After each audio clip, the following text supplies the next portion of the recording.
dilim ng gabi, may apo. Isang mapagpalang araw mga kapamilya at punong-puno ng pag-asa ang puso ni Mang Rudy habang kausap si Gabo. Matagal niyang hinihintay ang araw na tuluyan ng magbabago ang kanyang anak at iiwan ang magulong buhay na dati nitong kinagisnan. Sinabi niya kay Gabo na sana'y matuloy na ang bagong buhay nito habang nakatingin dito. Ngumiti naman si Gabo at buong kumpiyansang sumagot, "Huwag na po kayong mag-alala, tay. Sisiguraduhin ko po na pagbalik namin dito, maayos na kaming trabaho. Gagawin ko ang lahat para hindi na kayo mag-alala." Natuwa namang si Mang Rudy sa narinig. Sa wakas, nakikita niya na ang pagbabago sa kanyang anak na si Gabo. Ngunit hindi nagtagal ang katahimikan.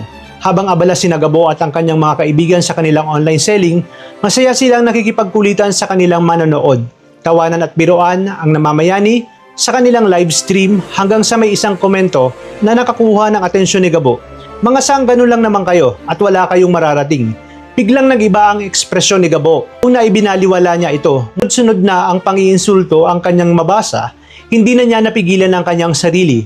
Sinabi niya na kung gusto mong magsalita ng ganyan, pumunta ka rito at harapin mo kami. Galit niyang sagot. Lalong uminit ang kanyang ulo nang magpatuloy ang netizens sa pangungutya. "Hindi yata tayo kilala nito," sambit ni Gabo habang pilit na pinapakalma ang sarili. Samantala isang mas mabigat na problema ang unti-unting nabubuo sa ginintoang lupa.